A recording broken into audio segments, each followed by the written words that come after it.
Hello दोस्तों, the Mac Twitter में आपका स्वागत है। आज के वीडियो लेक्चर में जो मैं आपको टॉपिक पढ़ाने जा रहा हूँ वो है सेंट्रीफ्यूगल क्लच। मतलब हम यहाँ बात करेंगे सेंट्रीफ्यूगल क्लच के मेन पार्ट्स के बारे में, वो क्या काम करते हैं और इसकी वर्किंग को समझेंगे। ठीक है, तो अभी तक अगर आपने मेरा चैनल सब्सक्राइब नहीं किया है तो इसे सब्सक्राइब कर लीजिए, ताकि इस तरह के वीडियो मैं अपलोड करता रहूँगा और जिससे आप इसे देखकर मैकेनिकल से रिलेटेड नॉलेज गेन कर सकते हैं। सब्सक्राइब करने के बाद बेल आइकन क्लिक करना बिल्कुल न भूलिए, ताकि जब भी मैं नया वीडियो अपलोड करूंगा उसका नोटिफिकेशन आपको सबसे पहले मिल जाएगा। तो चलिए शुरुआत करते हैं। सबसे पहले अगर हम बात करें तो सेंट्रीफ्यूगल क्लच, यहाँ पे जो डायग्राम दिया हुआ है सेंट्रीफ्यूगल क्लच का है। तो आप अगर डायग्राम को ध्यान से देखें तो आप देखेंगे कि यहाँ जो ये वाला, इधर वाला, इस वाले डायग्राम को मैं ले रहा हूँ, यहाँ पे क्या है, ये वाला जो शाफ्ट है, आप ध्यान से देखें तो ये शाफ्ट डायरेक्टली कनेक्ट नहीं है इस वाली शाफ्ट से। ठीक है, तो जो, चलिए सबसे पहले हम बात करते हैं, मेन पार्ट्स को डिस्कस कर लेते हैं। एक बार हम जब मेन पार्ट्स को डिस्कस कर लेंगे तो उसके मतलब उसकी हेल्प से आप क्या कर सकते हैं, इसकी वर्किंग को बड़ी ही आसानी से समझ सकते हैं। ठीक है, तो ये पहला पार्ट जो है हमारे पास वो ड्राइविंग शाफ्ट है। ये ड्राइविंग शाफ्ट क्या होता है, इंजन शाफ्ट से कनेक्ट होता है। आप बोलें तो फ्लाईव्हील के थ्रू भी कनेक्ट होता है या फिर डायरेक्टली इंजन क्रैंक शाफ्ट से कनेक्ट होता है। ठीक है, जो अगला नेक्स्ट पार्ट है आपका वो है ड्रिवन शाफ्ट। और ड्रिवन शाफ्ट जो होता है उस पार्ट से कनेक्ट होता है, उस शाफ्ट से कनेक्ट होता है जब हमें पावर ट्रांसमिट करना हो। ठीक है, मतलब इंजन से जिस जगह हमें पावर ट्रांसमिट करना हो उससे आपका ड्रिवन शाफ्ट कनेक्ट होता है। ठीक है, और नेक्स्ट पार्ट है आपके पास शूज़। ये जो आपको दिख रहा है इस कलर का, ये वाला पोर्शन, इधर भी आप देख सकते हैं ये वाला पोर्शन। और अगर आप क्रॉस सेक्शन व्यू देखें, ये क्रॉस सेक्शन व्यू है, तो इस केस में ये शूज़ हैं, 4 शूज़ हैं यहाँ पे। ठीक है, तो शूज़ का शूज़ क्या करते हैं, ये जो गाइड है आपका दिया, अब बात करेंगे, ये जो आपको नीले कलर में दिख रहा है ये क्या है, आप इसको गाइड भी बोलते हैं, स्पाइडर, इसमें स्लाइड करता है आगे पीछे। ठीक है, नेक्स्ट जो पार्ट है स्प्रिंग, देखिए ये वाला, ये जो पार्ट है यहाँ पे ये स्प्रिंग है। इधर अगर डायग्राम में आप देखें तो ये आपको जो दिख रहा है स्प्रिंग, 4 स्प्रिंग है यहाँ पे जो चारों शूज़ को कंट्रोल करती है। ठीक है, तो मेन काम क्या होता है स्प्रिंग का, जब आपका इंजन स्लो मोशन में या कम स्पीड में रोटेट करता है तो स्प्रिंग क्या करती है, इसको शूज़ को अपनी तरफ खींच के रखती है, मतलब ये बाहर नहीं जाने देती। जैसे आप देख सकते हैं यहाँ पे ये स्प्रिंग जो है इस शूज़ से कनेक्ट है, मतलब यहाँ टाइट है, मतलब बांधा हुआ है। और जैसे आपका ये शूज़ आगे की तरफ मूव करता है, ये क्या करता है, इस स्प्रिंग को कंप्रेस करेगा। कंप्रेस करने की वजह से क्या होगा, स्प्रिंग इस पर बैकवर्ड डायरेक्शन में फोर्स लगाएगी। मतलब इनिशियली क्या होता है, जब आपका इंजन काम नहीं कर रहा है उस समय क्या होता है, शूज़ क्या होते हैं अंदर की तरफ, मतलब स्प्रिंग क्या करता है अंदर की तरफ शूज़ पे फोर्स लगा के रखता है, ठीक, जिससे ये शूज़ बाहर की तरफ नहीं निकलते हैं। ठीक है, 2 केसेस में होता है, जब आपका इंजन रुका हुआ हो या फिर आपका इंजन स्टार्ट हो और वो स्लो मोशन या उसका रोटेशन जो है, स्पीड ऑफ रोटेशन क्या हो, कम हो। ठीक है, और नेक्स्ट जो आपका पार्ट है वो है फ्रिक्शन लाइनिंग। जो आप शूज़ देख रहे हैं यहाँ पे ऊपर रेड कलर का जो दिख रहा है दोनों तरफ इधर, और इस वाले डायग्राम में ये देखिए 4 फ्रिक्शन लाइनिंग है, क्योंकि 4 शूज़ हैं यहाँ पे तो 4 फ्रिक्शन लाइनिंग है। फ्रिक्शन लाइनिंग अगर आप इसके नाम से देखें तो फ्रिक्शन लाइनिंग मतलब यहाँ क्या होता है, शूज़ के ऊपर लाइनिंग बनी होती है जो क्या करता है, फ्रिक्शन जनरेट करता है। किसके बीच में, ये जो आप ड्रम देख रहे हैं ये ड्रम है, अभी आगे और डिस्कस करेंगे, बताऊंगा ये क्या है। तो ड्रम की इनर सरफेस जो है और ये फ्रिक्शन लाइनिंग एक दूसरे से कांटेक्ट करते हैं, तब क्या होता है, इन दोनों में फ्रिक्शन जनरेट होता है। और यही फ्रिक्शन क्या करता है, आपका पावर ट्रांसमिट करने में हेल्प करता है। मतलब जो ड्राइविंग शाफ्ट है वो ड्रिवन शाफ्ट को रोटेट करता है। किस तरह करता है, ये फ्रिक्शन लाइनिंग की वजह से। अगर फ्रिक्शन लाइनिंग नहीं होगी तो आपका जो क्लच है वो क्या होगा, स्लिप करता है। ठीक है, तो कभी क्या होता है जब फ्रिक्शन लाइनिंग वेयर आउट हो जाती है, मतलब ख़त्म हो जाती है, तो हम फ्रिक्शन लाइनिंग वापस जनरेट कर देते हैं किसी स्क्रैचिंग मटेरियल से, आप कर सकते हैं ऐसा। ठीक है, तो फ्रिक्शन लाइनिंग के बाद जो हमारा पार्ट आता है वो ड्रम है, ये वाला पार्ट आप देख सकते हैं ड्रम। तो अगर आप ध्यान से थोड़ा सा देखें तो ये आपका जो ड्राइविंग शाफ्ट से जो एलिमेंट कनेक्ट है, यहाँ पे पार्ट्स कनेक्ट हैं, वो इस ड्रम से आइसोलेटेड है बिल्कुल, मतलब ड्रम से इनका कोई कनेक्शन नहीं है। ठीक है, ड्रम जो है वो ड्रिवन शाफ्ट से कनेक्ट होता है, आप देख सकते हैं ड्रिवन शाफ्ट तो ये ड्रम पूरा एक एक पार्ट की तरह एक्ट करता है, एक पार्ट की तरह है यहाँ पे। ठीक है, तो अगला पार्ट, जैसे बेसिक पार्ट हम डिस्कस कर चुके हैं यहाँ पे, और लास्ट जो आता है स्पाइडर, ये जो आप देख रहे हैं ब्लू कलर का, ये क्या है, स्पाइडर है। इसका मेन, इसको हम गाइड भी बोलते हैं, गाइड्स भी बोल सकते हैं आप। और इसे गाइड्स क्यों बोला गया है, क्योंकि ये क्या करता है, ब्रेक शू जो है आपका, सॉरी ब्रेक शू नहीं, शूज़ है, आप ब्रेक शू बोल सकते हैं, शूज़ है, इनको गाइड करता है। मतलब रेसिप्रोकेटिंग मोशन, ये अंदर बाहर की तरफ हेल्प करता है ताकि मूव कर सके, उसको एक पाथ प्रोवाइड करता है मूवमेंट के लिए, ठीक है। इसलिए इसका नाम हम बोल सकते हैं गाइड है, या इसको स्पाइडर भी बोलते हैं, ठीक है।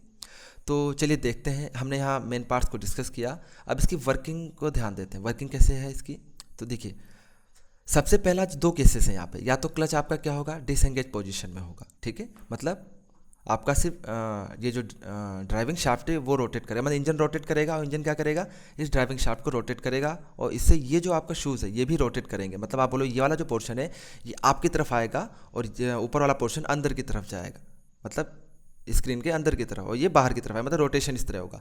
अगर आप सिंपल लैंग्वेज में समझे तो हम क्रॉस सेक्शन में देखते हैं, ये जो शाफ्ट है ये आपका ड्राइविंग शाफ्ट है, तो क्या होगा, ये यूँ रोटेट करना स्टार्ट करेगी एंटी क्लॉकवाइज डायरेक्शन में, ठीक है। तो आपका ये जो पूरा पोर्शन है ये मतलब जो पूरा असेंबली है ये अंदर की तरफ रोटेट करना स्टार्ट कर देगा एंटी क्लॉकवाइज डायरेक्शन में।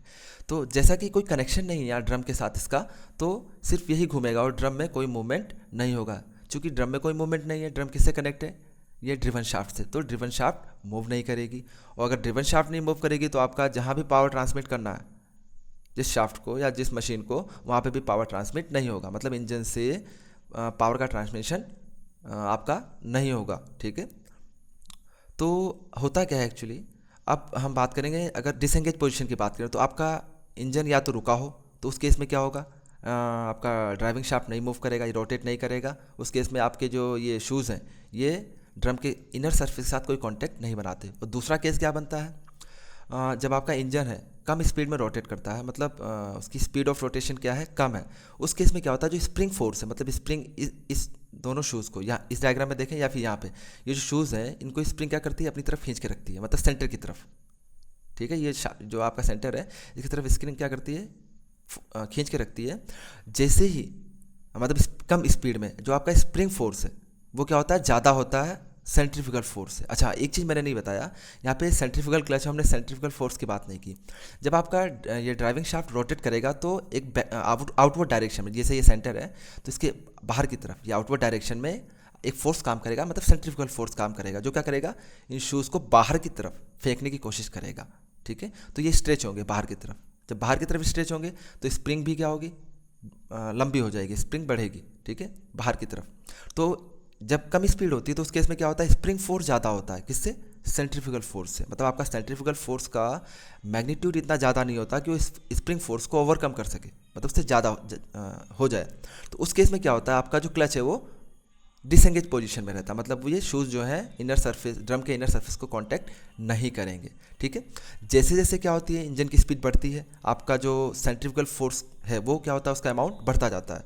और एक ऐसी सिचुएशन आती है जब सेंट्रीफ्यूगल फोर्स जो यहाँ इस डायग्राम में आप देखिए, जो ये रोटेट कर रहा है लेकिन अभी भी क्या है, शूज़ बाहर की तरफ मूव नहीं कर रहे हैं। क्यों नहीं कर रहे हैं, क्योंकि आपका स्प्रिंग फोर्स ज़्यादा और सेंट्रीफ्यूगल फोर्स कम है।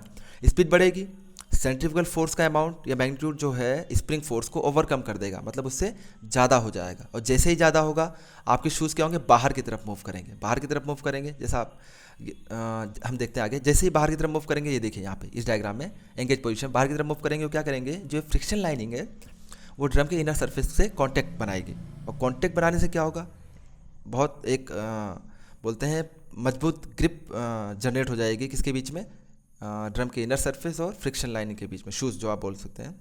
और जैसे ही इन दोनों के बीच में कांटेक्ट आएगा, आपका क्या होगा, ड्राइविंग शाफ्ट क्या करेगा, इस ड्रिवन शाफ्ट को मूव करेगा, ठीक है, इसको रोटेट कर। जैसे यहाँ देख लीजिए, जैसे ही यहाँ पे शूज़ क्या है कांटेक्ट में आ गए, जैसे सेंट्रीफ्यूगल फोर्स ज़्यादा हुआ, आपका स्प्रिंग फोर्स कम हो गया, तो ये बाहर की तरफ मूव करेंगे। जैसे आप गाइड ये देख रहे हैं, ये स्पाइडर या जिसको मैंने आपको बताया था गाइड है, गाइड क्या करेगा, इस गाइड के अंदर ये आपका शूज़ जो है बाहर की तरफ मूव करेगा, ठीक है, जैसे आप देख सकते हैं डायग्राम में मूव कर रहा है। और ये स्प्रिंग जो है आपकी, पहले ये देखिए इलोंगेट है, मतलब पिछले डायग्राम में हमने देखा था वह स्प्रिंग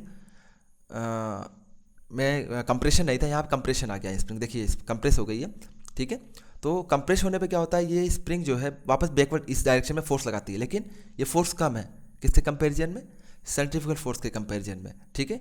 तो हमारा जो शूज़ है वो बाहर की तरफ मूव करता है, उससे कांटेक्ट बना के रखता है। जैसे जैसे स्पीड बढ़ेगी, सेंट्रीफ्यूगल फोर्स ज़्यादा होता जाएगा, ग्रिप जो है फ्रिक्शन लाइनिंग के बीच में, ड्रम के इनसाइड सरफेस के बीच में बढ़ता जाएगा, ठीक है, और उतने ही एफिशिएंटली आपका क्लच वर्क करेगा। तो जैसे, चलिए आगे बात करते हैं। तो जैसे ये कांटेक्ट बनाएगा आपका फ्रिक्शन लाइनिंग इनर सरफेस से, आपका जो ड्रिवन शाफ्ट मूव करने लगेगा, वो जो पावर है इंजन शाफ्ट से आपका ड्रिवन शाफ्ट से होते हुए जिस लोकेशन पे आप पावर ट्रांसमिट करना चाहते हैं वहाँ ट्रांसमिट हो जाएगा। ठीक है, तो लगभग मैंने आपको पूरा वर्किंग यहाँ पे सेंट्रीफ्यूगल क्लच का बताया। ये जो अभी हमने डिस्कस किया क्लच की एंगेज पोजीशन है। ठीक है, तो जनरली यहाँ पे इसका नाम भी सेंट्रीफ्यूगल क्लच दिया गया क्योंकि यहाँ पे जो बेसिक प्रिंसिपल है इसकी वर्किंग का वो क्या है, सिर्फ सेंट्रीफ्यूगल फोर्स है। क्लियर है। अच्छा, अब जैसे ही आपका क्लच एंगेज पोजीशन में है, क्या होता है जब हमारे पास कोई मतलब हम गाड़ी की स्पीड धीरे करते हैं, इंजन की स्पीड धीरे हो जाती है या हम रोक देते हैं, उस केस में क्या होता है, जैसा आप पुराने डायग्राम में देख सकते हैं, जैसे ही आप गाड़ी को रोकेंगे क्या होगा, स्प्रिंग फोर्स ज़्यादा हो जाएगा, इसको बैकवर्ड साइड में ये पुल कर लेगा।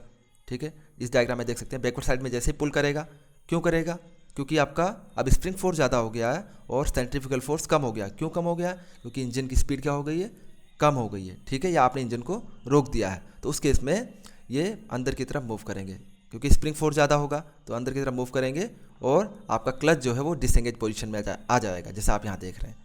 उस केस में क्या होगा, आपका सिर्फ ड्राइविंग शाफ्ट मूव करेगा और ड्रिवन शाफ्ट मूव नहीं करेगा। ठीक है, तो हमने यहाँ देखा आपका सेंट्रीफ्यूगल क्लच कैसे काम करता है। ठीक है, अगर इस वीडियो से रिलेटेड आपको कोई प्रॉब्लम आती है तो आप हमें कमेंट करके पूछ सकते हैं, और अगर ये वीडियो आपको अच्छा लगा तो इसे लाइक कीजिए, अपने दोस्तों के साथ शेयर कीजिए, ताकि उन्हें भी सेंट्रीफ्यूगल क्लच की वर्किंग आसानी से समझ में आ सके। और अभी तक जैसा मैंने पहले भी कहा है कि अगर आपने मेरा चैनल सब्सक्राइब नहीं किया है तो इसे सब्सक्राइब कर लीजिए और बेल आइकन को ज़रूर प्रेस कीजिए, ताकि मेरे नए वीडियो का नोटिफिकेशन आपको सबसे पहले मिल सके। ठीक है, तब तक के लिए धन्यवाद।